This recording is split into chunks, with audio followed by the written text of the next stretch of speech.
네, 부산 경남 시청자 여러분 안녕하십니까? KNN 시사만사 송준우입니다. 미국 법원은 올림픽 체조 대표팀 여자 선수들을 성추행한 레리 나사르에 대해서 도합 360년형을 선고했습니다. 우리는 이제 빙상과 유도계 등에서 어린 여자 선수들을 성폭행한 혐의를 받고 있는 코치들에 대한 조사를 시작하려 하고 있습니다. 한편 여의도는 여전히 뜨겁습니다. 민주당은 손혜원, 서영교 의원으로, 전당대회를 앞둔 한국당은 황교안이라는 스타의 등장으로 더욱 그렇습니다. 저희 시사만사는 오늘 이런 이야기들을 부산 경남 저녁 밥상머리에 올려보겠습니다. 먼저 첫 순서, 여의도에서 우리 지역구로 돌아온 현역 여야 의원 두 분을 모시고 진행하는 타이틀 매치입니다.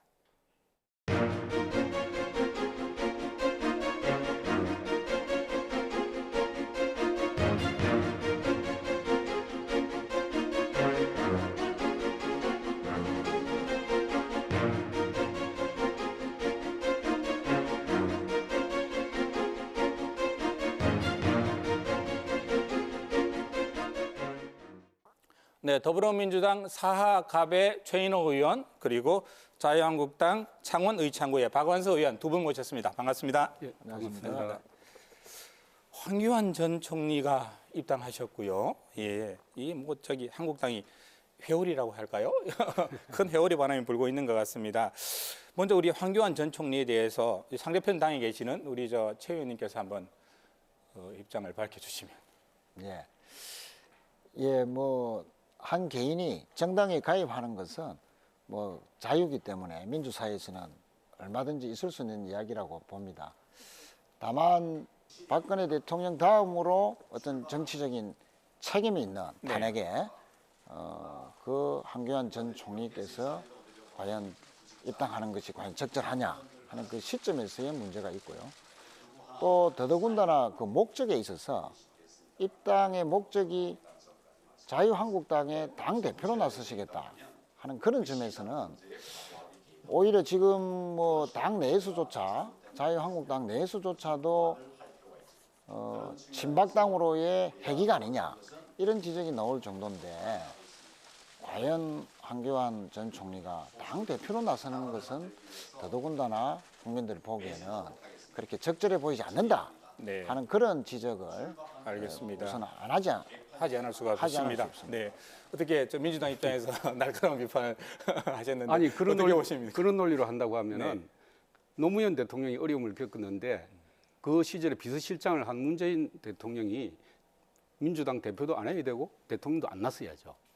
우리 그 황교안 총리는 사실 공직에만 있었던 분입니다. 공직에 있을 때 청년 강직하기로 아주 모범 공직자로 이렇게 소문이 나 있었고 역량면에서도 그때 어려운 시기에 대통령 권한 대행을 맡아가지고 아주 무난히 이끌었기 때문에 국민적인 지지를 받은 거거든요. 우리 자유한국당 입장에서는 이번에 황교안 전 총리가 입당을 함으로 인해 가지고 우리 보수 진영에서 가장 지지를 많이 받는 분이고 또 그분이 입당을 함으로써 우리 자유한국당에 대한 국민적 기대가 높아지기 때문에 저희들로서는 아주 바람직한 모습이다 이렇게 생각합니다. 큰 결단이라고 보는 거죠. 정치적인 결단이죠. 황 총리가 그러면 지금 비박 혹은 친박 이렇게 나눠져 있는 자유한국당의 통합의 키워드가 될 수 있는 분이라고 보십니까? 어떻습니까? 박근혜 대통령 시절에 물론 내각에 같이 근무했다고 해서 이분이 친박이다 이렇게 볼 수도 있겠죠. 박근혜 대통령의 칼라가 있다고 볼 수는 있습니다. 그러나 지금 현재 그분이 큰 결단을 하고 자유한국당에 입당하는 것은 우리 자유한국당의 계파를 통합하고 나아가서 우리 보수 전체 진영을 통합을 하겠다는 그런 비전과 이념을 가지고 들어오는 것이기 때문에 어떤 특정한 칼라로 재단하는 것은 저는 적절하지 않다 이렇게 봅니다. 손학규 대표께서 황교안 전 총리의 자유한국당 입당을 보고 하신 말씀을 좀 곰곰이 새겨볼 필요가 있습니다. 어떤 이야기 하셨죠? 구시대의 수구 보수로 가겠다는 것이다. 또 개혁 보수나 중도 보수가 자유한국당에서 설 자리가 없게 될 것이다. 이런 지적들이 있습니다. 그래서 이런 부분들은 과거의 국정농단에 대한 책임을 졌던 그때 박근혜 정부의 국정 운영 원리나 철학으로 좀 새 시대에 전진해야 될 이런 그 제1야당에서 당대표가 되어서 그런 논리로 국정을 이끌고 또 야당을 이끈다 하는 것은 전체 협치나 민생 이런 것을 위해서도 저는 바람직하지 못할 것이다 이런 지적을 드립니다. 오히려 손학규 대표 같은 분이 어떻게 보면 수구 보수라고 할 수가 있죠. 그분은 옛날부터 우리 자유한국당의 전신에 신한국당 네. 새누리당 시절에 몸을 담았던 분이고 또 여러 당을 거쳐서 지금 바른미래당의 대표를 하고 있는 분 아닙니까? 한교안 총리는 이때까지 공직에 있었습니다. 정치에 이번에 처음으로 입문을 하는 겁니다. 처음 정치에 입문하는 사람을 보고 수구 보수라고 이렇게 지적하는 것은 그건 적절치 않은 지적인 거고 우리 부울경 지역에서 한교안 총리에 대한 지지가 높은 것은 그만큼 부울경 지역의 국민들의 기대가 한교안 전 총리의 그런 기대가 높다는 거죠.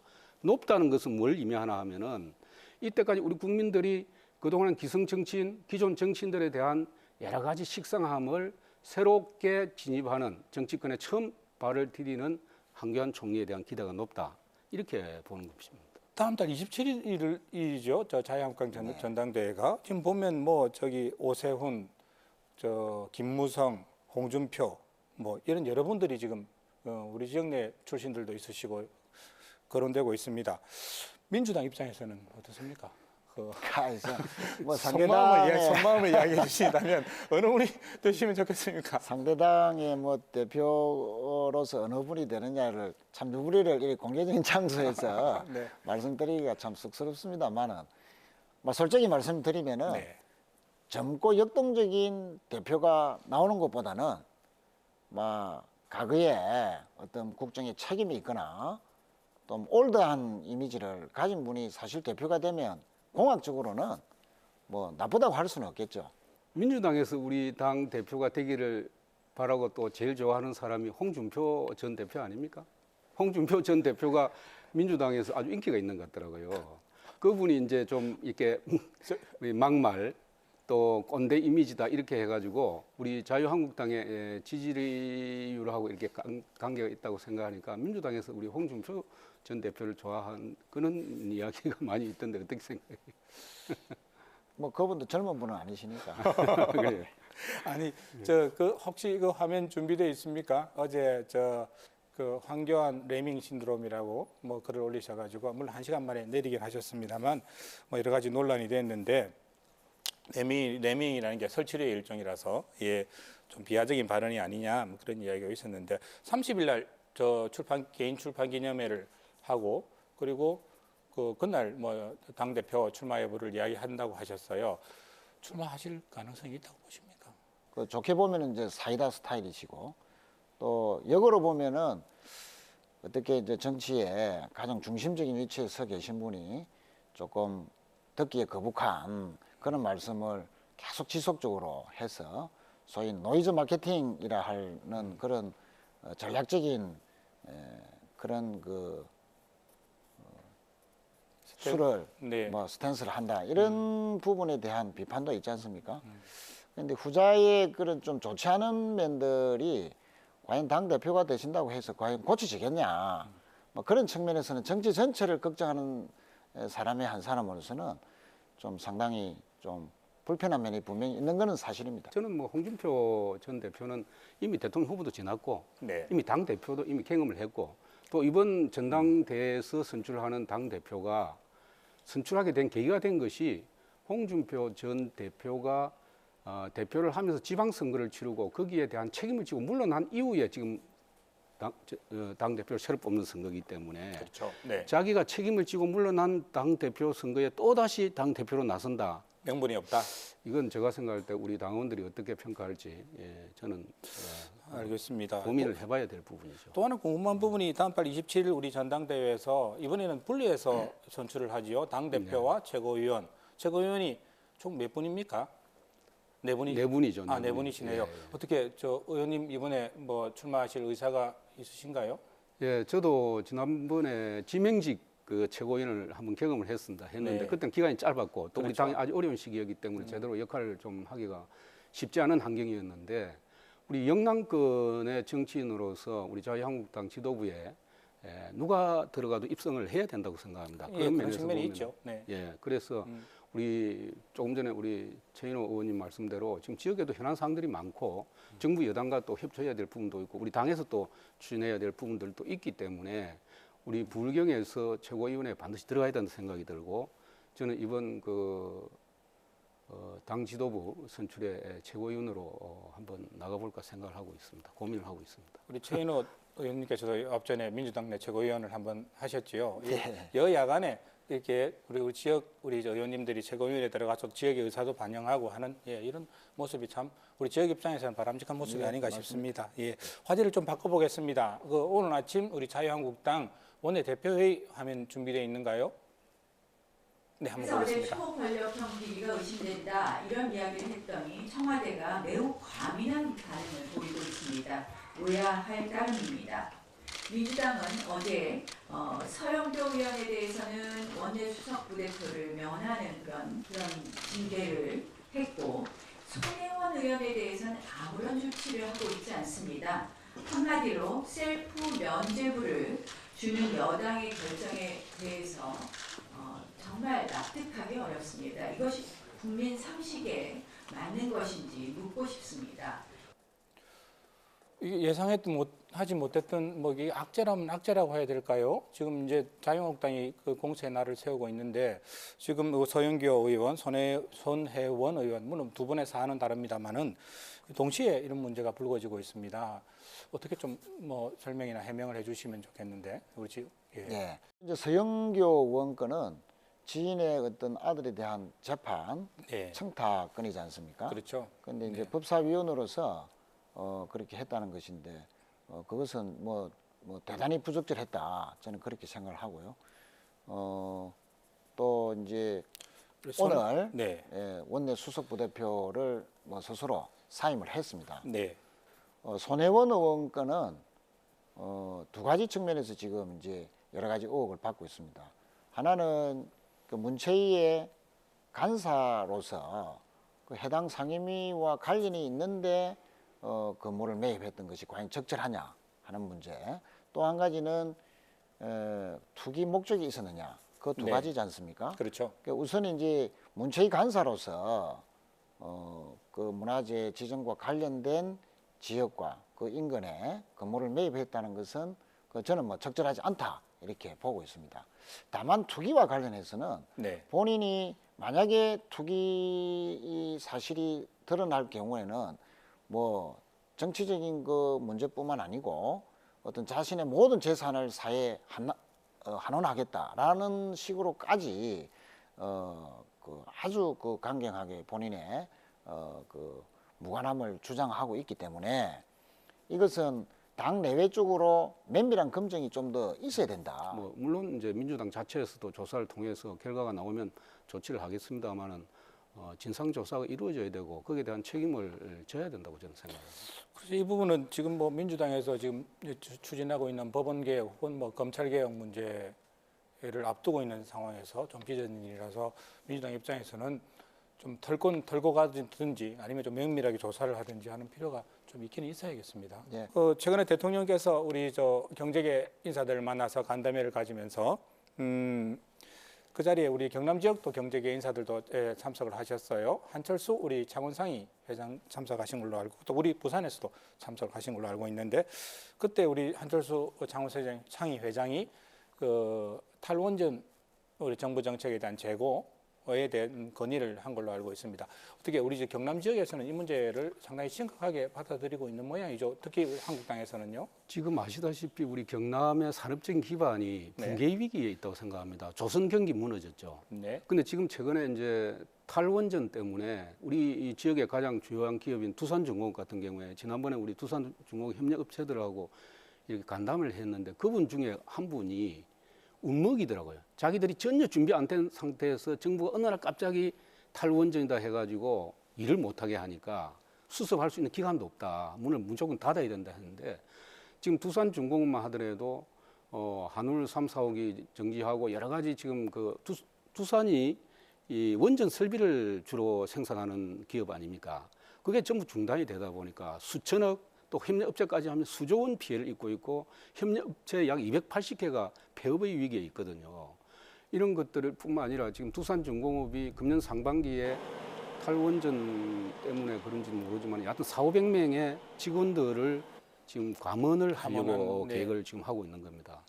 저는 생각할 때 물론 민주당 내부에서도 지금 송영길 의원 같은 경우에 탈원전뿐만 아니라 이제 한울 3, 4호기 다시 해야 된다 이런 주장이 나오는데 정부가 정책이 가다가 이게 국민들의 어떤 뭐 저항이 있거나 잘못된 정책이라고 하면 저는 전환을 해야 된다 생각합니다. 누구를 위한 정책입니까? 정부가 결국은 국민을 위해서 지역의 국가의 어떤 경제 기반을 튼튼히 하기 위해서 만든 정책인데 그것이 잘못됐다면 전환시켜야죠. 당연히 우리 자유한국당에서는 탈원전만큼은 반드시 정부가 정책 전환을 해서 이제 우리 지역의 뿐만 아니라 국가의 어떤 산업적인 기반도 살려야 된다 생각합니다. 알겠습니다. 사실 이게 정부의 에너지 정책과도 관련이 있는 문제일 테고요. 예. 또 어떻게 보면 또 우리 경남뿐만 아니라 경남과 직접적으로 연관되어 있는 우리 부산 지역의 또 문제이기도 한데 어떻게 보십니까? 긴 안목으로 봐야 된다고 보시는가요? 뭐 어떤 원칙을 갖고 계십니까? 우선 저희들이 이제 탈원전 정책이라고 표현하는 것을 조금 더 정확하게 표현하면은 네. 에너지 전환 정책이다. 아하, 네. 그렇게 저는 부르는 것이 맞다고 생각합니다. 그리고 문재인 정부 하에서도 원전을 새로 짓는 신규 원전 자체를 안 짓겠다는 게 아닙니다. 수명이 다 된 그 원전은 더 연장이 안 된다는 것이고 안전 문제 때문에. 네. 그러나 기본적으로 문재인 정부 기간 동안에 과거 정부에서 계획되었던 원전은 그대로 짓습니다. 예, 그런 차원에서 박 의원님께서도 뭐 일부 업체가 준비 안 된 상황에서 에너지 전환 정책 때문에 다소 곤혹스러운 면은 분명히 있습니다만은 그런 점들은 정부가 지원을 하거나 또 유지되도록 그 보완을 해야 되는 것은 틀림없습니다. 어쨌든 원자력 비중도 그대로 가면서 신재생 에너지를 높여가는 것은 인정을 합니다만 원자력 발전 사업을 아예 중단을 시키는 것은 저는 적절치 않다고 생각이 들고 이미 독일과 일본과 같이 선진국의 신재생 에너지 사업을 몇십 년 전부터 해왔던 국가들도 다시 원자력으로 돌아가고 있습니다. 물론 신재생 에너지도 추가로 하고 있지만 그래서 그런 사례를 봤을 때 저는 생각할 때 정부가 어느 날 갑자기 원자력 중단하고 탈원전하겠다. 이것은 좀 이제 와서 좀 정책적인 전환이 필요하다 저는 그렇게 생각하는 거죠. 지금 이미 5개의 원자력 발전소가 이미 문재인 정부에서 이렇게 건설되는 걸로 그렇게 돼 있습니다. 그래서 그런 에너지 전환 정책이 완만하게 된다는 것을 다시 한번 강조를 드리겠습니다. 지금 뭐 워낙 지역 경제가 어렵다 보니까 지금 이 원전 문제 그리고 이런 문제들이 지역에 큰 관심을 불러일으키고 있는 것은 사실인 것 같습니다. 말씀 나누다 보니까 시간이 벌써 훌쩍 지나가 버렸습니다. 이거 뭐 여러 가지 질문들을 더 준비했는데 오늘은 여기에서 좀 가름을 해야 될 것 같고 마지막으로 짧게 두 분 의원님들께서 올해 국회에서 꼭 하나 하고 싶은 일이 있으시다면 그 부분 짧게 우리 부산 경남 지역민들께 말씀 부탁드리겠습니다. 소개는 제가 우리 최 의원님 먼저 했으니까 먼저 한 말씀 좀 부탁드리겠습니다. 저는 뭐 제가 하고 싶은 일도 있지만 국회가 좀 활성화돼야 되겠다 하는 생각을 합니다. 네. 이 국회가 항상 문을 닫아놓고 있는데 지금 우리 그 각종 민생 현안이나 정치 현안이 많이 있지 않습니까? 국회가 본회의도 열어야 되고 상임위원회도 활성화시키고 해야 되는데 민주당이 국회 여야 합의 안 되면 국회를 열 수가 없으니까 민주당이 너무 이 청와대 눈치를 많이 보는 거 아닌가. 그 정부에 대해서 좀 국회가 국민의 대표기관이고 국회의원이 국민을 대변하는 입장에 있는데 민생이나 정치 현안이 많은데 좀 국회를 제대로 열어서 현안도 논의를 하고 활성화시키는 것이 국민이 국회에 대한 기대를 높이는 것이죠. 너무 저 민주당에서 국회를 이렇게 네. 못 열게 이게 좀 막아놓고 있는 거예요 지금. 올해는 국회에서 좀 더 열심히 일하고 싶으시다라는 포부를 밝히셨고요. 예, 최 의원님. 예, 저는 뭐 두 가지 일을 하고 싶습니다. 제가 이제 소속된 국회에 산업통상자원 중소벤처위원회 소속으로서 국가균형발전 차원에서 한 가지는 제2공공기관의 이전 이 문제를 실질적으로 준비하고 뭐 가시적으로 준비해내는 그런 해로 되도록 최선을 다하겠다는 말씀을 드리겠습니다. 특히 제2공공기관 이전과 관련된 법률 개정안을 제가 발의를 해놓고 있습니다. 이 법률이 국회에서 통과되도록 최선을 다하겠습니다. 또 한 가지는 수소경제 시대에 우리 부산이 또 경남이 과거의 먹거리로 가장 큰 역할을 했던 우리 조선산업의 이 수소경제와 이 접목을 제대로 이뤄낼 수 있는 그런 해가 되기를 바랍니다. 특히 그 수소 경제는 자동차뿐만 아니고 특히 조선 분야에도 아주 그 미래 분야에서는 핵심적으로 주목받는 분야입니다. 앞으로 한 10년 정도가 지나면 대한민국이 과거의 조선 강국의 그런 그 메모뿐만 아니고 수소 선박 분야에서도 어느 나라도 따라올 수 없는 가장 경쟁력 있는 그런 수소 선박 강국이 되는데 준비를 하는 최선의 노력을 다하는 그런 해가 되도록 노력하겠습니다. 어제 대통령께서 울산에 와서 하셨던 말씀의 연장선상이 아닌가 싶습니다. 모쪼록 뭐 이런 여러 가지 이유로 인해서 이유를 또 가지고 우리 국회에서 두 분 얼굴을 더 자주 볼 수 있는 한 해가 되었으면 좋겠습니다. 오늘 초대 응해 주셔서 대단히 고맙습니다. 감사합니다.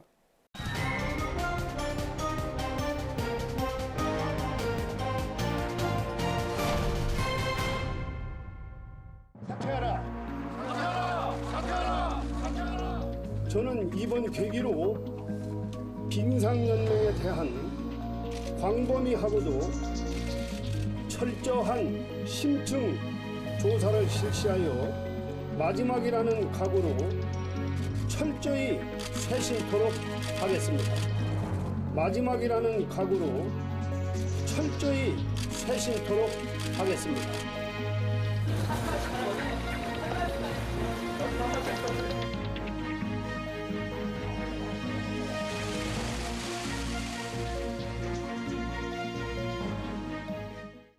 네, 참 스포츠 강국이라고 자부했던 우리 대한민국 체육계의 현실이 참담하기만 합니다. 두 차례 올림픽에서 금메달을 따면서 우리에게 큰 기쁨을 선물했던 심석희 선수, 그리고 신유용 전 유도 선수와 태권도 협회까지 이른바 체육계 미투에 정말 온 국민이 분노하고 있습니다. 더구나 가해자들이 성폭행 사실을 인정하지 않으면서 많은 쟁점과 또 논란을 낳고 있는데요.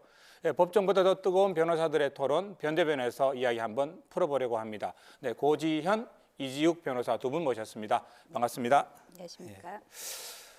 첫 번째 토론 주제부터 화면으로 한번 보시겠습니다.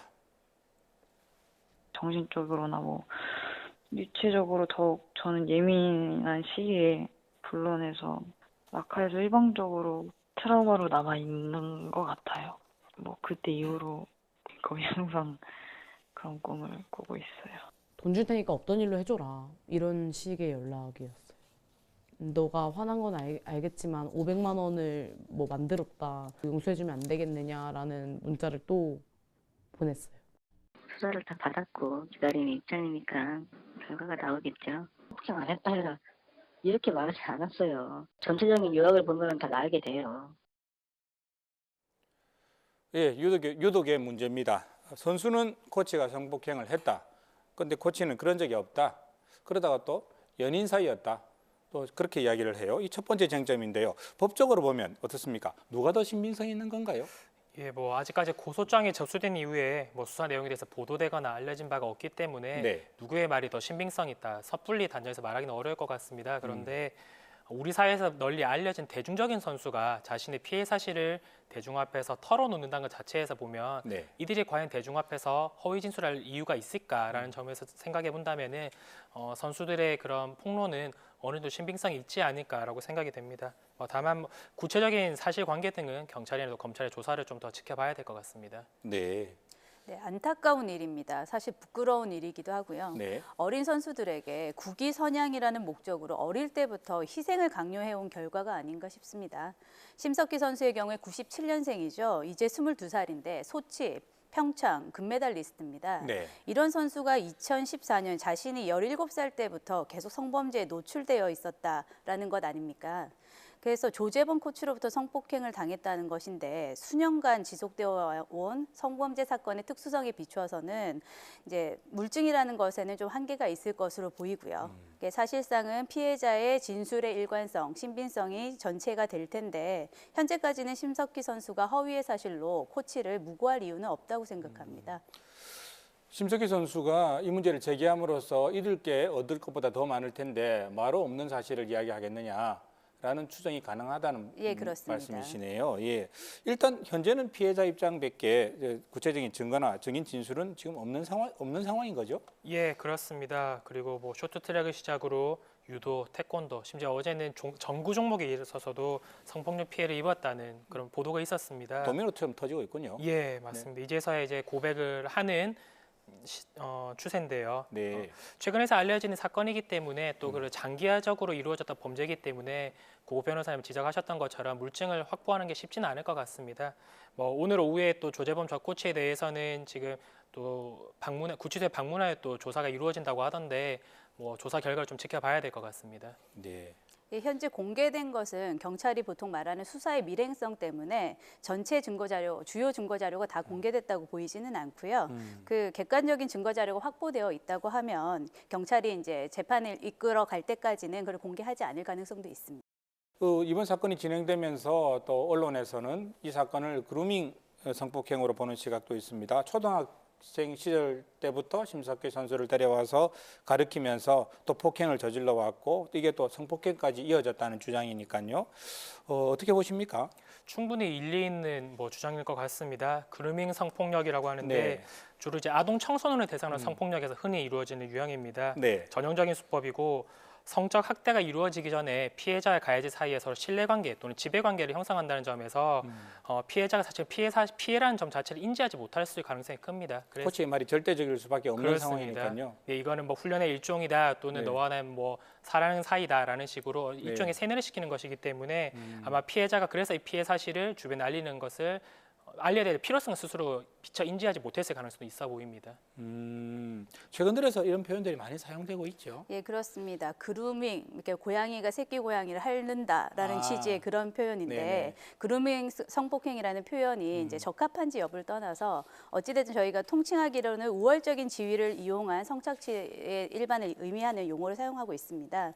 현재 사실상 지금 보도된 어떤 사실관계만으로는 심석희 선수가에게 가해졌던 이제 조재범 코치의 성폭력의 정도나 방식을 저희가 예측하기는 좀 어려운 상황이고요. 실제로 조재범 코치가 폭행에 의해서 고소가 돼서 지금 재판이 진행 중이지 않습니까? 그래서 반항을 억압할 정도로 선수를 폭행하거나 협박을 해서 뭐 성범죄를 저질렀다고 하면 그건 강간에 준해서 처벌받게 되겠죠. 뭐 심석희 선수의 증언에 따르면 죽을 것 같았다, 맞아서. 예, 그렇습니다. 뭐 이런 이야기도 했으니까요. 계속해서 두 번째 토론 포인트 화면으로 한번 보시겠습니다. 신유용 씨의 성폭력 피해 폭로 직후 대한유도회에서 언론사에 돌린 보도자료입니다. 폭로한 신 씨의 실명과 휴대전화번호, 출신 초중고교 등의 민감한 개인정보를 고스란히 공개했습니다. 제일 친하면 찾아봐요. 가장 가까운 애를 골머리 아프게 만들어야지. 하게 됐잖아. 이제 그만해야지 너네. 이 말을 누가 해줘야 되잖아. 너네가 그러면 이제는 거꾸로 가해자야 니네가 피해자가 돼. 그래 안 그래? 아니 그런 식으로 걔네들한테 이제 그렇게 얘기할 수 있는 게 필요하다는 거예요. 그리고 오른판에서 니네가 어떻게 살으려고 말이야. 전명규 한체대 교수, 그게 사실이라면 어떻게 보면 이 양반이 더 미워요. 그렇습니다. 예, 이게 뭐 조재범 코치의 스승이기도 하고 이 양반이 또 전 빙상연맹 부회장으로 뭐 빙상연맹을 좌지우지했다고 하니까는요. 피해자와 제일 친한 애를 찾아서 압박해라. 이거 어떻게 보십니까? 금메달이나 또는 뭐 국제대회에서 수상했냐라는 점들이 체육계에서 사실 굉장히 중요한 점인 걸로 보여집니다. 그러다 보니까 이렇게 문제가 있는 선수들을 찾더라도 뭐 뒤늦게 드러나더라도 사실은 체육계의 큰 뭐 대의를 위해서 또는 국가의 국위선양이라는 이름으로 포장을 해서 선수들의 잘못을 숨기거나 또는 선수의 피해 사실을 잘못을 숨기거나 피해 사실을 숨기거나 그렇습니다. 네네. 그렇게 감싸거나 숨기게 급급했던 것 같습니다. 사실 조재범 전 코치에 대해서도 이미 국가대표단에 이제 합류하기 전에 이미 벌금형이 있었다고 합니다. 벌금형이 있는 경우 기소유예 이상의 전력이 있는 경우에는 대표단에 합류하기가 사실은 규정상 불가능한데 벌금도 작지 않았네요. 네, 제가 확인할 바로는 700만 원 선고를 받았다고 큰 액수군요. 들었습니다. 네. 사실 연맹에서는 아마 이런 사실 알았을 것 같음에도 불구하고 단순히 뭐 코치로서의 일정 부분 능력이 있었는지 모르겠습니다만 이런 능력을 보고 발탁을 했던 걸로 보여지는데 아마 뭐 피해자의 친한 친구를 찾아 압박해라. 결국에는 피해자를 압박해서 선수 생활을 힘들게 하려는 그런 의도가 아니었나 싶습니다. 네. 예, 2차 피해 결국 범죄 피해자에게 도리어 이제 가해자의 프레임을 씌우는 것이거든요. 유독 성폭력 사건에서 많이 발생합니다. 성폭력 범죄의 특수성상 피해자의 진술이 결정적인 증거가 되기 때문인데 물증이 없다는 이유로 이제 여론몰이나 평판 깎아내리기 등의 수법이 많이 동원되는 것이죠. 이 사건에서 더 경악스러운 것은 결국 피해자의 주변인들을 괴롭혀서 피해자로 하여금 너는 무력하다. 포기해라 이렇게 지금 강요한 것 아닙니까? 이게 조직적인 병폐가 굉장히 심각한 수준이라고 보입니다. 이렇게 뒤에서 피해자를 무력하게 만들고 압박한 그 전명규 교수, 이 양반은 그러면 처벌할 수 있는 방법은 없는가? 이게 사실이라면요. 예, 뭐 의무 없는 일을 강요했다고 하면 강요죄나 협박 등으로 처벌받을 수 있다고 보입니다. 네. 뭐 그렇게 하고 만약에 나중에 이 사건이 재판까지 갔는데 네. 뭐 관련된 선수들이나 또는 코치진들에게 허위 진술을 강요하는 것까지도 만약에 알려진다면은 위증교사까지도 문제를 삼을 수는 있을 것 같은데 뭐 수사 기관에서의 진술을 뭐 허위 진술을 하거나 소극적 진술을 한 것만으로 위증교사까지는 어렵겠습니다만은 고 변호사님 지적하신 것처럼 협박죄나 강요죄 등은 충분히 적용 가능하리라 보여집니다. 참 이런 와중에서 나왔던 대한유도회의 보도자료는 정말 경악스럽기까지 했습니다. 신유영 씨에 대한 보도자료를 내면서 전화번호, 출신 학교 등에 대한 정보를 뭐 그대로 그냥 보도자료 안에 공개를 해버린 모양이에요. 이거 이렇게 해도 되는 건가요? 당연히 안 되는 겁니다. 저도 뭐 피해자를 대리한 경우도 있고요. 또는 네. 뭐 가해자를 변호하는 경우도 있는데 네. 피해자의 인적 사항은 가해자가 절대로 알지 못하도록 하는 것이 최근에 경찰과 검찰 그리고 법원도 마찬가지입니다. 대한유도회에서는 이렇게 보도자료를 배포한 것에 대해서 언론사에 문의 전화가 많았기 때문이라고 해명을 했습니다만은 네. 당사자의 동의 없는 개인정보 공개는 2차 피해로 이어질 수 있기 때문에 절대 함부로 공개해서는 안 될 것입니다. 특히 뭐 신 선수는 이미 실명으로 본인이 피해 사실을 폭로를 했다고 하지만 네. 뭐 다른 피해자였다면 2차 피해는 충분히 우려될 수 있는 상황이 아닌가 싶습니다. 어떻습니까? 네, 본인이 공개하지 않은 정보를 단체에서 어떤 이유에서 공개를 한 것인지 뭐 솔직히 말씀드리면 다른 의도가 없는지는 좀 살펴볼 필요가 있을 것 같습니다.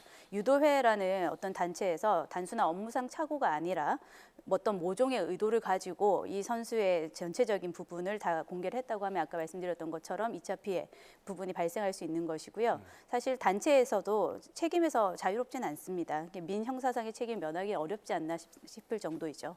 만약에 이제 조재범 전 코치가 범죄를 저지른 사실이 인정되고 또 그리고 유도 코치라는 A 씨가 선수를 기절시켜서 성폭행한 게 인정이 되면 이거는 어느 정도의 형량을 받게 되나요?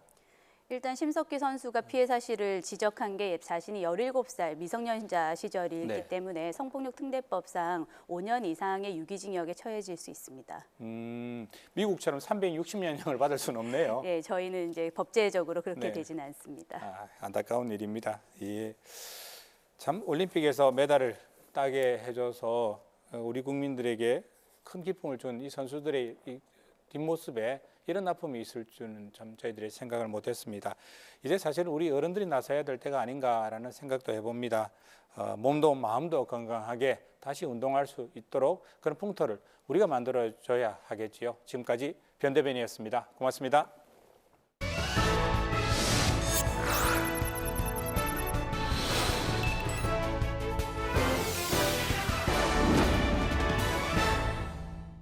그래서 확률을 좀 줄이고 실질적인 결과도 치료를 보다 더 과감하게 할 수 있습니다.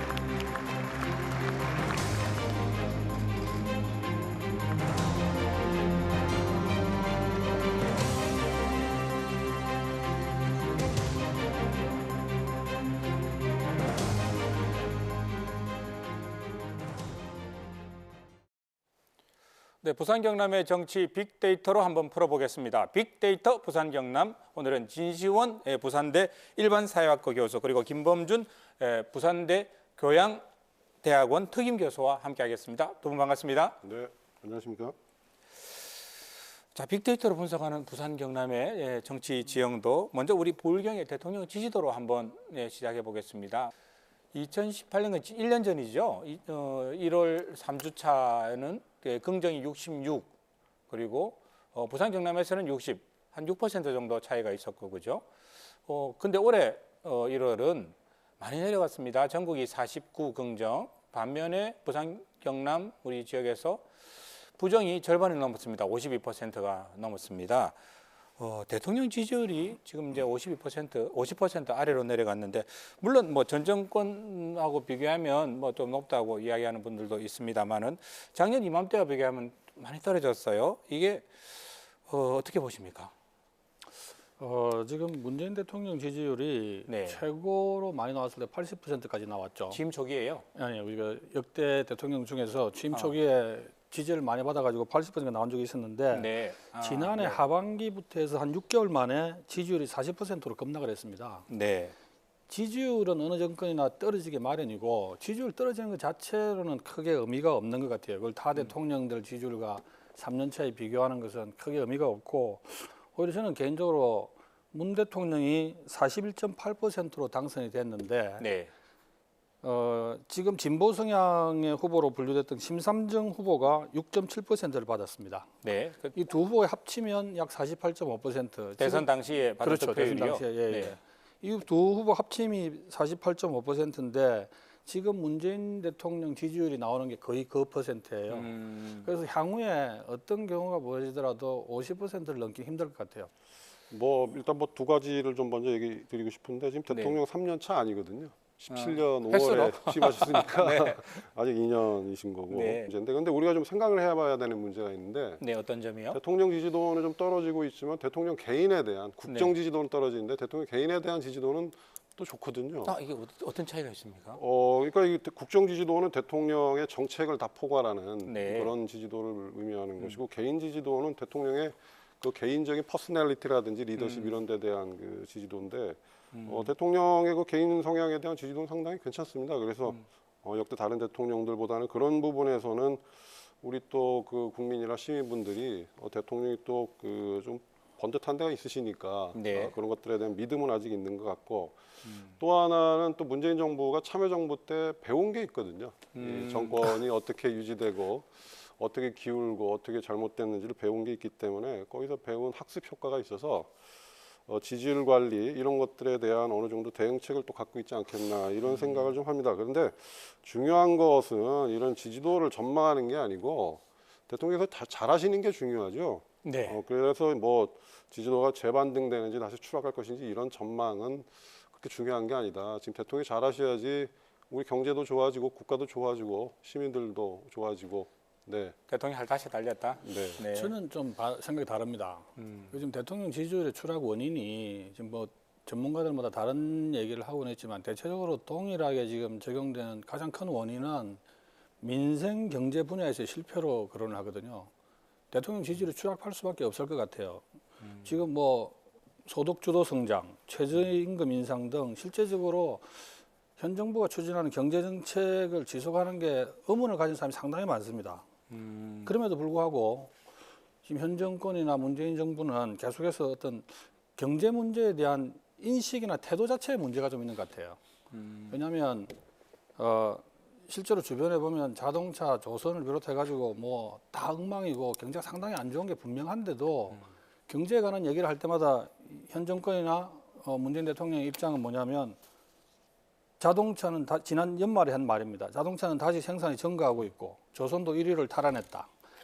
기존의 보수 언론과 기득권층이 경제 위기를 과장하고 있다. 경제 지표는 좋은데 언론 탓이고 기득권층의 조직적인 저항 탓이다. 실제 그렇지 않거든요. 문제는 경제다라는 이 말씀에 대해서는 또 어떻게 생각하세요? 근데 그 지금 뭐 경제가 그 어떻게 돌아가고 있는지 실태를 잘 모르고 있다 이렇게 말씀을 해주시는데 그렇지 않거든요. 그 지금 2년 차가 끝나가면서 소득주도 성장이 지속되고 있는지 안 되고 있는지 논쟁이 있었죠. 근데 제가 네. 보기에는 소득주도 성장의 핵심 기조는 유지를 하고 있습니다. 이 불평등 기조를 개선해야 되는 경제 구조를 개선해야 되는 것은 지속적으로 유지를 하고 있는데 이에 반해서 이제 경제를 또 활성화하는 부분도 신경을 많이 쓰고 있다라는 것이죠. 그래서 대기업의 그 투자를 활성화하기 위해서 대통령께서 많은 노력을 하고 있고 규제 완화를 또 하기 위해서 노력하고 있고 지방 경제를 살리기 위해서 또 지방도 많이 다니시잖아요. 그래서 이제는 소득주도 성장만 그 끌고 나가는 것이 아니라 그 기조는 유지하되 경제 활성화를 위해서 노력하고 있다. 그래서 그런 측면에서 본다면 경제팀이 제2기 홍남기 경제팀이 놀고만 있는 것도 아니고 경제 인식이 그대로 있는 것은 아니다. 그래서 그 경제 철학은 유지를 하는 것이죠. 그 경제 불평등을 해소하지 않으면 우리 경제 지속 가능성은 유지되기 어렵다는 것. 그런데 거기에 너무 과도하게 매몰되다 보니까 문제가 발생하는데 이것은 그럼 경제 활성화를 돌파하겠다. 네. 그래서 투자를 활성화하고 제조업을 다시 경쟁력을 강화시키고 이런 쪽으로 이제 그 경제팀이 또 힘을 쏟고 있는 게 요즘의 상황입니다. 올해 들어서 대통령이 여러 가지 말씀을 하셨어요. 특히 경제에 대해서 이야기를 네, 많이 예. 하셨고 네. 연관됐을까요? 지지율이 조금 반등하는 모습을 보였는데 어떻게 예, 보십니까? 대통령 지지율이 계속 떨어지다가 네. 최근에 조금 이렇게 다시 올라가는 측면을 보인 게 네. 대통령이 연초부터 경제 관련 행보를 계속하고 그렇죠. 경제 관련 네. 언급을 하고 뭐 경제인들을 불러서 뭐 만찬도 하고 뭐 식사 모임도 하고 이런 일종의 경제에 포커스를 두는 정책에 대통령이 몰두하는 모습을 보이니까 올라간 거거든요. 네. 근데 이런 제가 말씀드렸던 건 경제 지표를 읽는 것에 있어 가지고 진보와 보수나 여야 차이가 있을 수는 있습니다. 근데 그보다도 중요한 건 경제 문제를 대하는 이 현 정권 문재인 대통령 측의 인식과 태도에 문제가 있다는 얘기입니다. 무슨 네. 말씀이냐면 지금 우리 경제의 구조적인 틀을 바꾸려면 2, 3년이라는 시간 가지고는 어렵다. 그러니까 차라리 시간이 더 필요하다. 좀 기다려달라. 어렵더라도 참고 기다려달라. 이렇게 말하는 게 맞아요. 그런데 대통령은 자꾸 경제 지표를 읽는 게 잘못됐다. 보수 기득권층이나 보수 언론이 경제 위기를 과장하고 있다. 이렇게 대응을 하거든요. 이 경제 문제는 결국 결과물이 이야기해 주는 것일 테니까요. 네. 예, 이 부분은 좀 더 지켜봐야 되지 않을까 싶습니다. 여론조사 이 내용을 좀 살펴보면서 또 이게 눈에 띄었던 부분이 문재인 정부를 지지하지 않는 사람들의 지지하지 않는 이유 2위가 정부의 대북 정책이고요. 또 지지하시는 분들의 지지하는 이유 1위가 또 대북 정책이에요. 이거 정말 시각차가 크고 특히 우리 동남권 지역에서 특히 더욱 그런 것 같은데 이거 어떻게 봐야 될까요, 교수님? 우리 뭐 진보 보수를 구분하는 이슈들이 몇 개 있죠. 네. 근데 하나는 이제 보편적 복지를 둘러싼 논쟁이 하나 있을 거고, 그다음에 정권이 시작되면서는 문재인 정부가 시작되면서는 이제 소득주도 경제 성장을 가지고 정책을 가지고 또 보수 진보 간의 논쟁이 심각했죠. 근데 우리나라에서 보수와 진보를 가르는 가장 큰 결정적인 이슈는 바로 이 남북 문제, 특히 북한 문제인데 우리의 대북 정책일 텐데 이러다 보니까 그 진보 진영은 한반도 평화 프로세스, 북한의 비핵화에 대한 강한 신념과 믿음, 그다음에 이거 실체화하기 위한 노력이 이제 강하게 추진이 되는 반면에 보수 세력에서는 북한의 진정성을 안 믿는 것이죠.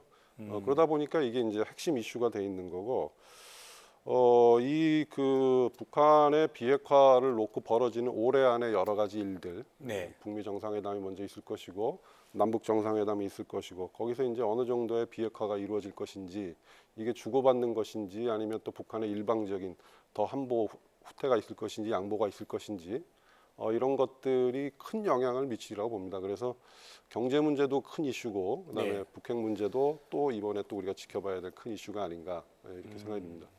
가장 근원적으로 생각해야 될 건 평화를 위해서 안보를 희생하거나 가볍게 여기는 태도는 절대 있어서는 안 된다고 주장하고 싶습니다. 평화 중요하죠. 평화가 중요하지만 안보는 우리 역사에서도 증명하는 것처럼 안보는 항상 평화를 존속시키기 위해서 꼭 필요한 게 안보인데 이 안보를 가볍게 여기거나 안보를 희생시켜 가면서까지 평화를 추구하다 보면 결국엔 그 평화가 지켜지지 않더라는 거죠. 그래서 뭐 어떤 정권이 자기들 입맛에 맞는 안보 문제를 어떻게 뭐 진행을 하든 간에 이러한 부분에 관해서는 좀 공감대가 이루어져야 된다고 봅니다. 말씀을 나누다 보니까 이 얘기가 아주 끝없이 흘러가고 있습니다.